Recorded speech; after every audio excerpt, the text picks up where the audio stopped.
गुजरात के बड़ौदा शहर में 750 साल पुराने सिद्धनाथ तालाब का 10 साल पहले ब्यूटिफिकेशन किया गया था। करीबन 6 करोड़ की लागत से ये ब्यूटिफिकेशन हुआ था, जिसमें इस तालाब में आने वाली सभी ड्रेनेज लाइनों को बंद कर दिया गया था। लेकिन आज 10 साल के बाद एक बार फिर वहाँ पर सिद्धनाथ तालाब में ड्रेनेज लाइनें वहाँ पर एक बार फिर शुरू हो चुकी है, जिसके ज़रिए गंदगी और मच्छर लगातार वहाँ पर बढ़ रहे हैं। साथ ही में आसपास की स्कूलों में पढ़ने वाले छात्रों को भी परेशानियों का सामना करना पड़ रहा है। तब बड़ौदा महानगर पालिका के इलेक्शन वार्ड नंबर 13 के कांग्रेस के म्युनिसिपल काउंसिलर बालू सुरवे की ओर से इस मुद्दे को लगातार कई बार सामान्य सभा में उठाया गया है कि ऐतिहासिक सिद्धनाथ तालाब का जो ब्यूटिफिकेशन है उसे वहाँ पर संजोया जाए और साथ ही में जो सीधा जो गंदा पानी उसमें आ रहा है वो लाइनों को भी बंद कर दिया जाए। लेकिन बड़ौदा महानगर पालिका के किसी भी अधिकारी या फिर वार्ड नंबर 13 के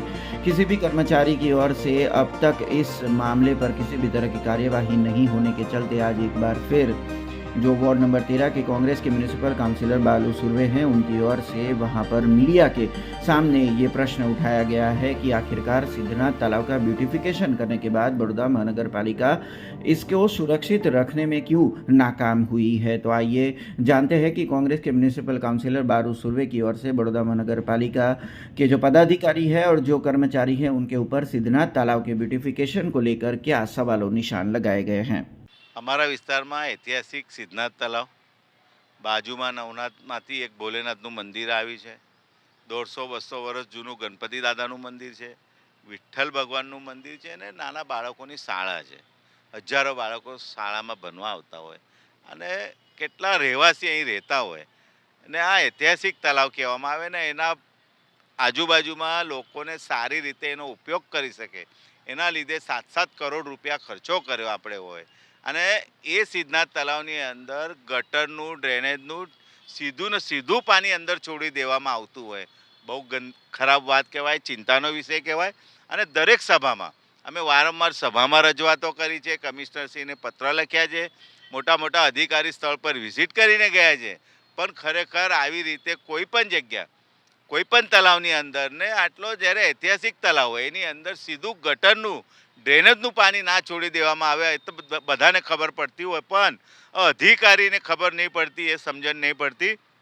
જે પણ અધિકારી હશે એના પર વહેલી તકે કાયદેસર કાર્યવાહી કરો અને જે કંઈ ગટરનું પાણી તલાવની અંદર છોડી દેવામાં આવ્યું છે એને વહેલી તકે બંધ કરી દેવામાં આવે. કેમ કે તમે જોઈ શકો કે તલાવની અંદર લીલ જામી ગઈ છે, કચરાના ઢગલા છે, કોઈ જાતની સફાઈ કરવામાં નહીં આવતી. મચ્છરોનો એટલો બધો ઉપદ્રવ, લોકો વોકિંગ કરવા આવતા હોય, જ્યાં વોકિંગ ટ્રેક છે આપણે ઊભા છે એ વોકિંગ ટ્રેકની ઉપર ગટરનું પાણી પડતું હોય, કચરાના ઢગલા હોય, કોઈ જાતની સફાઈ ના કરતા હોય, તો આપણે આટલો બધો ખર્ચો શાના માટે કર્યો?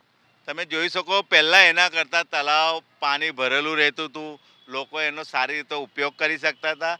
પણ હવે એવું થઈ ગયું છે આટલો ખર્ચો કર્યા પછી લોકો ચાલી નહીં શકતા, લાઇટો બંધ હોય છે, કોઈ જાતની સફાઈવાળા નહીં આવતા હોય, પાણીની અંદર દુર્ગંધ મારતી હોય, ગટરનું પાણી અંદર છોડી દેવામાં આવતું હોય. જ્યારે બે બે બોર બનાવ્યા છે, મોટા બોર એટલે બનાવ્યા છે કે તલાવની અંદર પાણી સુકાઈ જાય તો પાણી ભરેલું રહે, લોકો એનો સારી રીતે વોકિંગમાં આવે તો એનો ઉપયોગ કરી શકે. પણ એ બોર પણ ઘણા વર્ષોથી બંધ હાલતમાં પડી ગયા છે. પાણીનું કનેક્શન લીધું છે, પાણીનું કનેક્શન બી બંધ છે.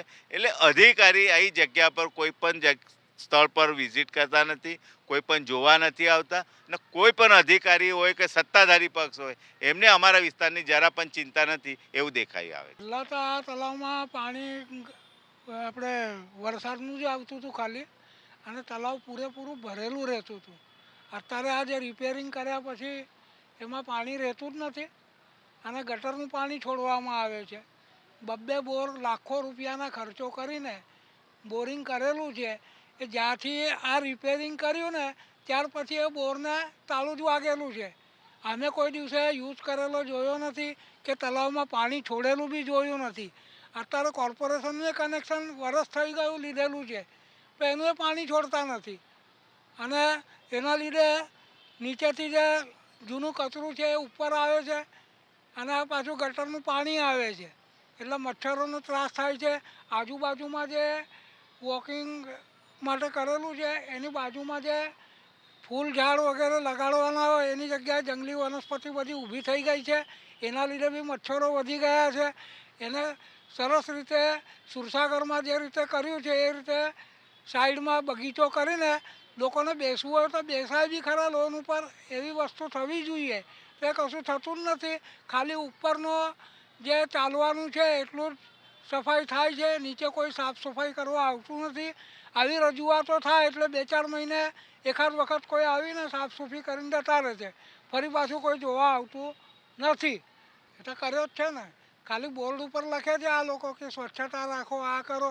માર્કેટ આગળ જ જુઓ ને તમે, જ્યાં સ્વચ્છતાના બોર્ડ મારેલા છે ને ત્યાં જ પેલા ફ્રૂટવાળા બધું કચરું નાખે છે, માળી લોકો ફૂલોનો ઢગલો કરે છે.